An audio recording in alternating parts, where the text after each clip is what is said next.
Hi, everybody. This is Joseph Sharon, and I'm back again with another book review. I just recently read Crossings, which is by Alex Landragin, and I've read it once. So I read it once just cover to cover, and then I read it again. And according to the leaflet on the inside, it's just interesting. It says a puzzle. A novel in 3 parts designed to be read in 2 directions, conventionally or in an alternate chapter sequence, which I've already done that, but I needed to do it again. A love story. Love's lost and reunited across history, time, and time again. Every crossing is a theft of life.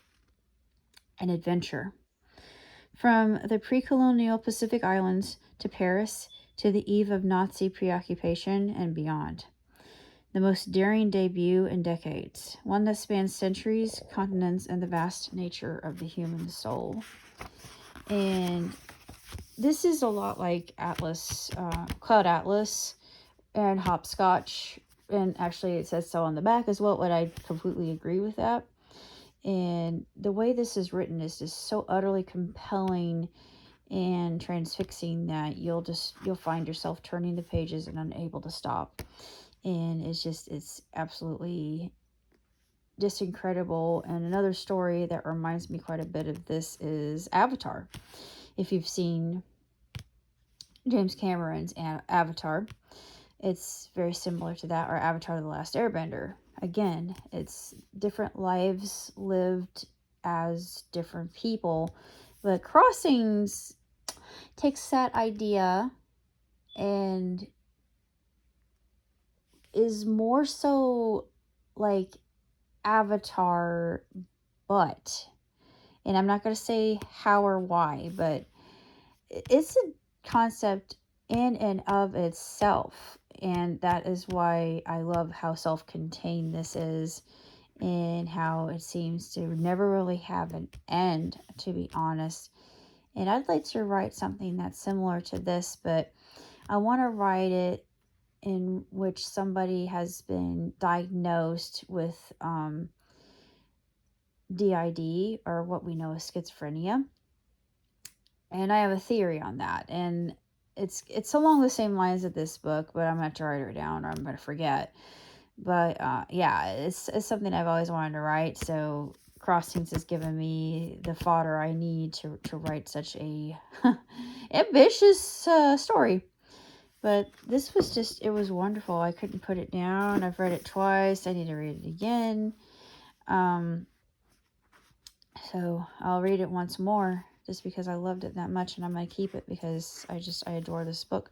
This was a book that I picked up at First Friday, and I noticed immediately how much it was like Cloud Atlas, and that's why I adore it so much, is because it just has so much harkening to Cloud Atlas, which is a very complex book in and of itself, and it evokes quite a lot of wheels turning and mechanization and complexity, yet all in all, within this tale is that whole idea of just the probability and possibility, and we might actually get to that point.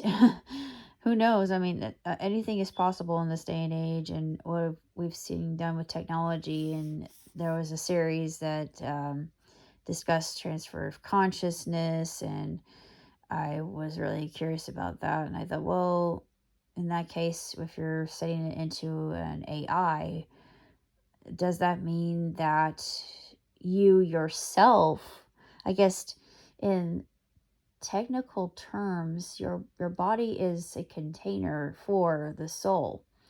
Therefore, it going into a completely different entity, or take that one further and translate that as data, put that data into a collective.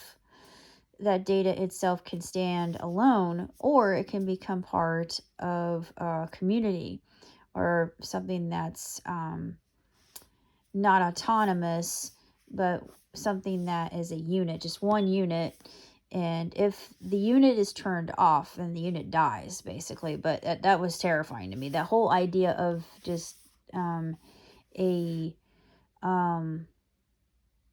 basically what you would call a